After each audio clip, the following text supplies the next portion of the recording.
Yo, what's up? Welcome back or to the channel. There's a lot of new people here, so I want to introduce you to my 1972 F350 project. It's come a long way, but y'all probably haven't even seen most of that yet. Starting at the front end of the truck, uh, this had the old one-piece grill in the front. I don't have inserts. The inserts were busted when I got it, but when I got this grill, I purchased a donor truck because I like the way this grill looks better. This is more of like a Ranger style or a I don't know what a higher end model would be. It used to have. I probably have a picture or a video. I think the intro video has the original grill in the truck. I like this one better. I got this grill to put in it off of a donor truck. Like I said, we have earlier videos that a lot of people probably haven't seen, but you'll see the donor truck and where we got some of the parts for this truck off of it at. But I'm saying a lot of buts. Regardless, this is the front end of the truck, and we'll go into the engine bay next. So when I inherited this truck, everything was basically factory. My grandpa had owned it since before I was born. Um, this is not the factory motor. My stepdad blew up the 390 that was in it. It's had the 400 in it for probably 20, 25 years.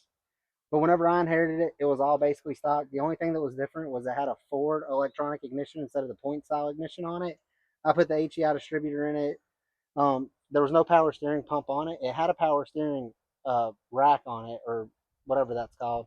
There was no pump, so I fabricated a later model pump onto this engine because this is a 400, so it is a later engine anyways. But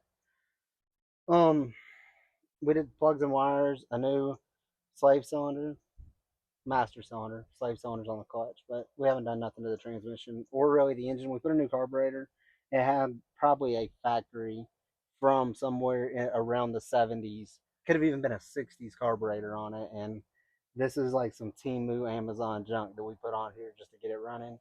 Um, I took the factory fuel tank out because I'm going to put fuel tank or cell under the truck. And this is our fuel system for the time being. It's just a, what is that, 2.5 gallon gas can running it. And it runs pretty good. Carburetor needs to be tuned, but it'll move around under its own power now. So moving on to like the cab of the truck, it used to have some junky, just like O'Reilly's or hardware special big ugly mirrors on it.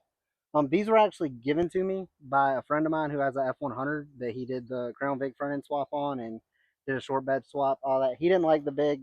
I think they're called East or South Coast mirrors.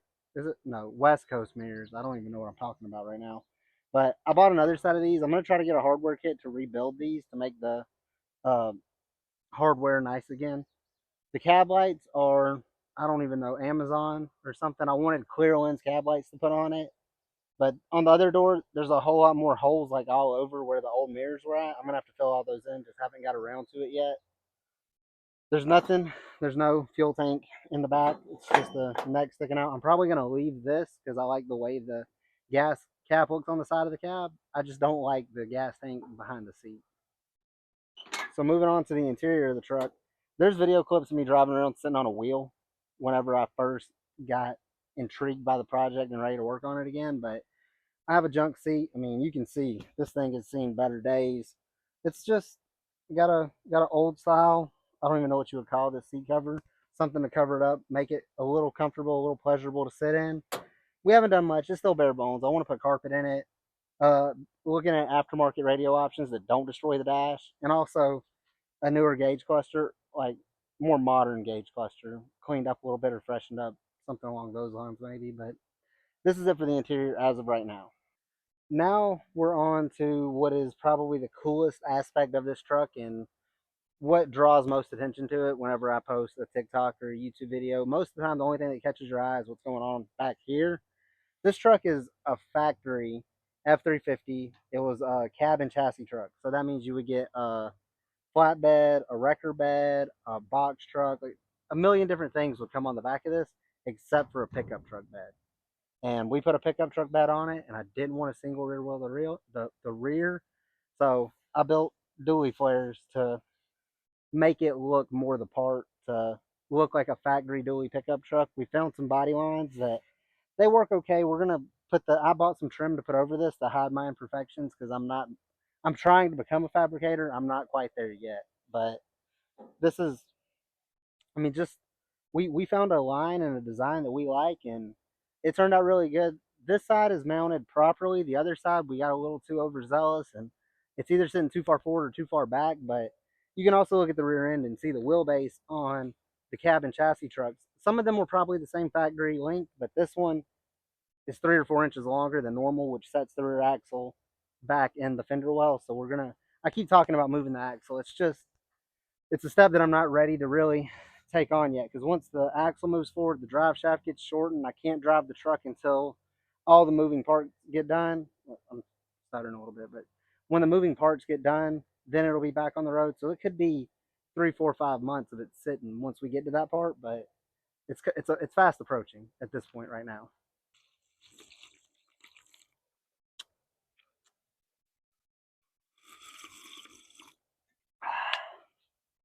All right, we'll start the video clip now.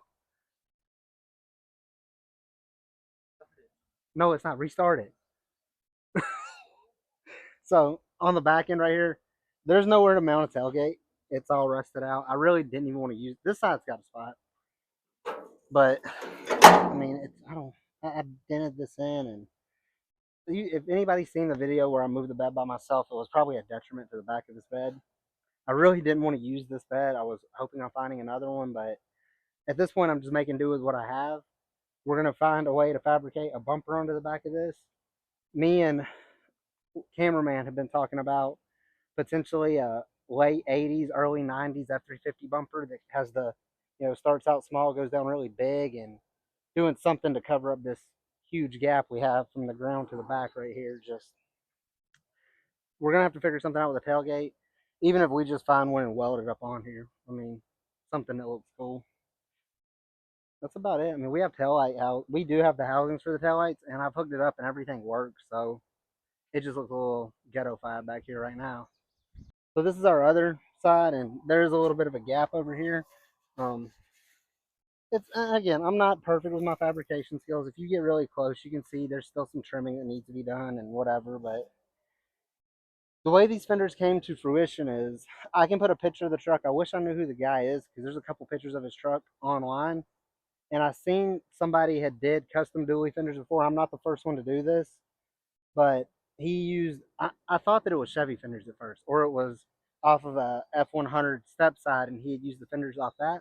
What turns out, it was F500, 600, 700. They're all just the bigger body trucks.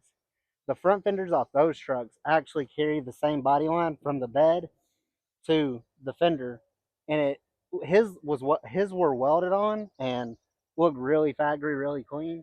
I wanted to go for a more bolt-on look, and also the easement of taking them on and putting them off if anything were to happen. My voice is like gone, bro. Too much talking. But anyways, you ready? Is it still rolling? Anyways, little brother, cameraman. I always call him little brother. Y'all know him as cameraman.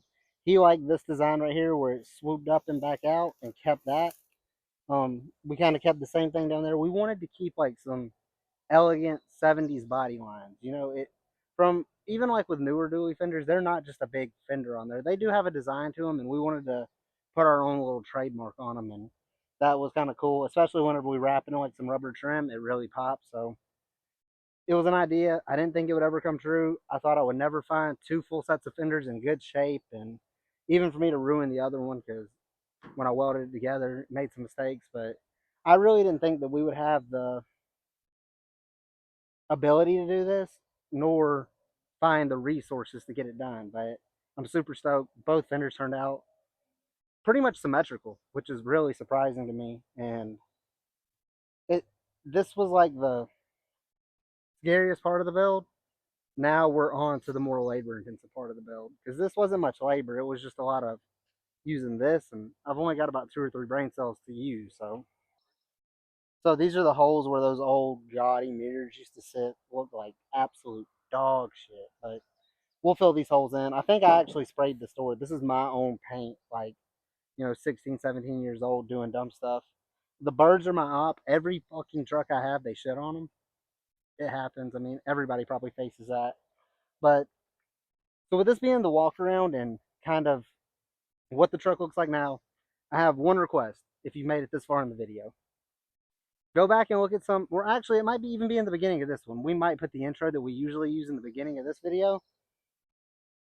Should we remake that same intro with the state of the truck now, or should we keep the truck keep the intro with the way the truck originally looked? So every time we start a video or you watch a video, you can see where I started, where my YouTube career with this truck started, or we can just switch it over and have like the modern progress of the truck. And maybe every 3-4 months or every year we change it to what the truck now looks like for the intro of the video.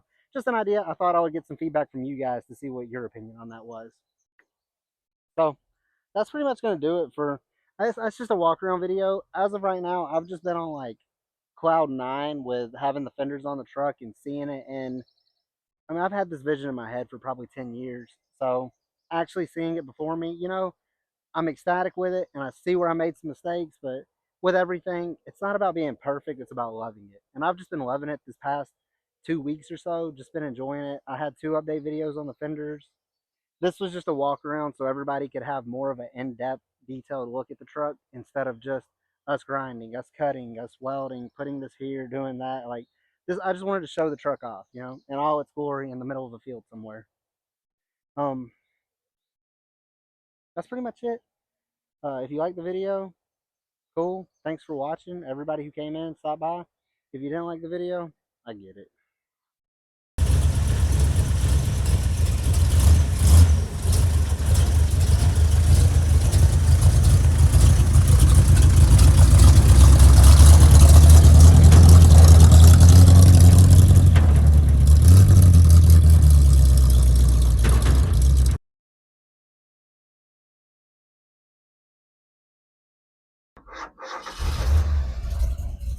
What this dude don't know is I still have the microphone hooked up on my head, so he's trying to get a truck clip as I pull out, and I'm just gonna keep talking to y'all because I'm driving the truck back. Bye, everybody. It was nice to meet you. Thanks for subscribing to the channel. I'm gonna take my truck and drive off into the wilderness, or the happiness.